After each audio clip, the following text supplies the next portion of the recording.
My subject is how archaeology killed biblical history. And this is a very important topic because a lot of Christian social policy is actually based on the idea that since the Bible is historically accurate in what it reports, then it must be taken as valid in moral issues and ethical issues. So I want to show you how it is that our notion of biblical history has changed in the last 100 years. So let me just give you a little bit of background on me. I was born in Mexico. I was a child evangelist. I was a faith healer and went from that to being an openly atheist biblical scholar. So I teach all the Bible courses at Iowa State University. Everybody knows who I am. And I chose the least controversial field to go into. And so this is what scholars know and what biblical scholars tell each other. Modern biblical scholarship has demonstrated that the Bible is the product of cultures whose values and beliefs about the origin, nature, and purpose of our world are no longer held to be relevant even by most Christians and Jews. Now, even when they know that, they also tell each other this. And this is from an academic study of religion from the American Academy of Religion, the largest professional organization of scholars of religion in the world. And the report published in 1975 said this: indeed, one of the enduring contributions of biblical studies in this century, the 20th, has been the discovery of the strangeness of the thought forms of biblical literature of the Western tradition to us.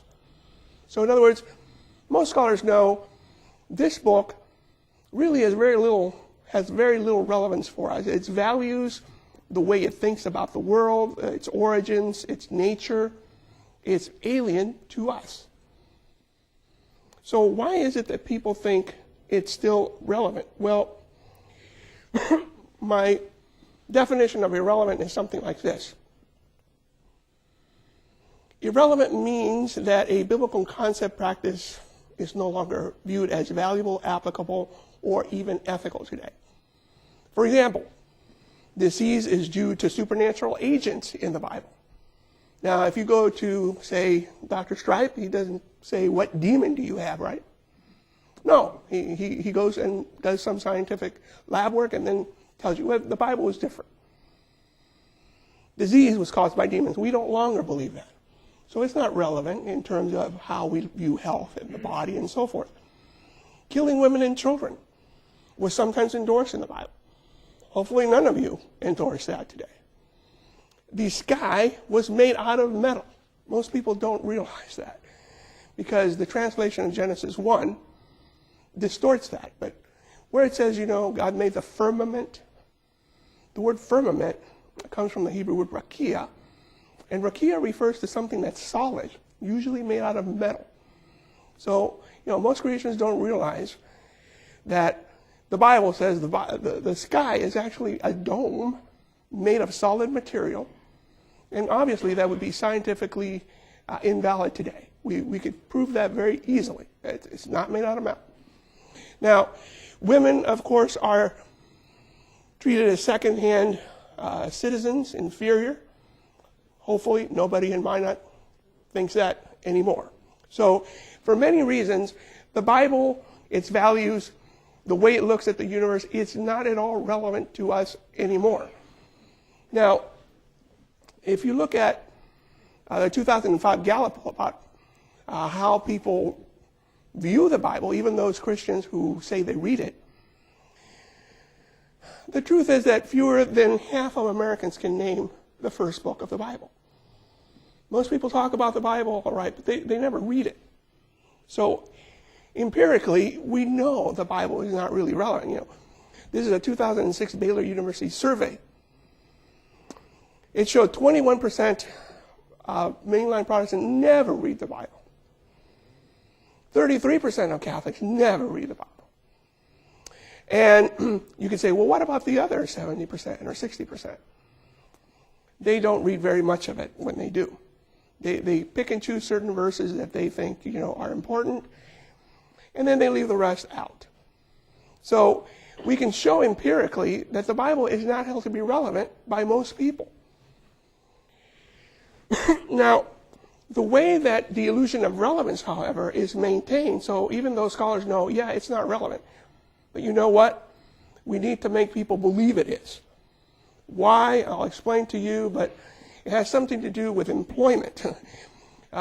If no one cares about the Bible, there are going to be no biblical scholars.